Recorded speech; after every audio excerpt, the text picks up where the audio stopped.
I'm Ian Macgillivray with the Colorado Department of Higher Education. I'm going to talk about how to reduce time to completion with this slightly tongue-in-cheek presentation, and I'm here to say, choice is bad, okay? Guided Pathways to Success is about the freedom to explore the curriculum versus progress towards degree. We need to limit choice and structure students' decisions to help them be successful. I was reading the Chronicle recently, and I saw this quote. It's a nice thought. It goes, by engaging students more deeply on college choice and quality data, they will gain the knowledge and understanding they need to become informed and responsible decision makers. Really? Bull.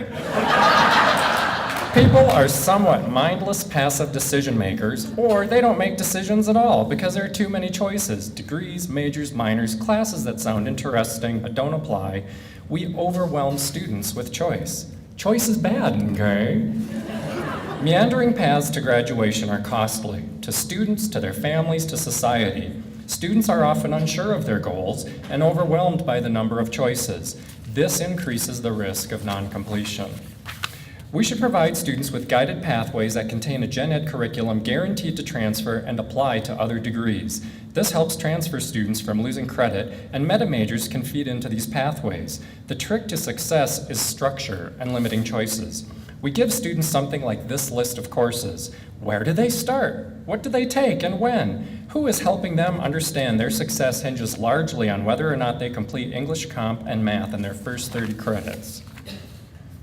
Students are given lots of options and very little guidance. 20% of students who complete their bachelor's degrees graduate with more than 150 credits. How can we help guide students? Human behavior can provide some insight. What we know about human behavior can help us structure degrees. The premise of this book is that to deal with the uncertainty of so many choices, our brains develop routines. Once established, we tend to make decisions routinely or mindlessly. These patterns are habits. This book is about steering people's choices. People tend to act irrationally, but in predictable ways. The more choices you give, the more guidance you need to provide. Given inadequate advising, we are left with limiting choices and nudging in the right direction. We know people have a tendency to stick with their current or default situation, and a very effective nudge is peer pressure. So why not start them off with the best default suited to their career goals and interests and use most other students do this messaging and structured schedules. Make students choose a guided pathway with a structured schedule. Highlight the appropriate Gateway Math course for the discipline. Force completion of English Comp 1 and 2 and the Gateway Math course within the first 30 credits. This reduces the burden on advisors. Structured schedules with mandatory milestones promote degree completion. First semester do this, second semester do these 15 credits. Use summer to catch up or get ahead. You can also do a 12-12-6 plan or a 3-year plan for students who can't take a full load.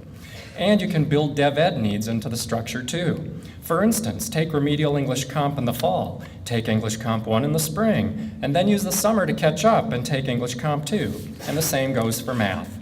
All institutions should use the same template. Transfer and other advisors should review these, not just faculty. Gateway Math should be appropriate to the major, and we shouldn't use college algebra as the default math course. Map out any prerequisites needed to get to the Gateway Math course, and focus on getting students on a path to a degree for which they have an aptitude and an interest within the first 30 credits. Encourage students to complete sequences before transferring. Let me also point out that the quality and transferability of gen ed courses is very important for completion because other faculty need to count on students bringing in proficiency in certain learning outcomes from their gen ed coursework. Also, you can include student affairs and financial aid folks. Guided pathways can benefit all students, but the wraparound supports can appropriately target different groups, like veterans or students of color. And financial aid awards can increase as students accrue credits towards completion. In the future, as we get better at data analytics, we should be able to modify these structured schedules to individual students' needs based on what we know about them compared to other students. And in conclusion, the idea that students will make informed decisions if we only present them with pathways and information is bull. Students need fewer options and more structure with clear maps that lead to guarantees. This will increase degree completion and save everyone money. Thank you very much.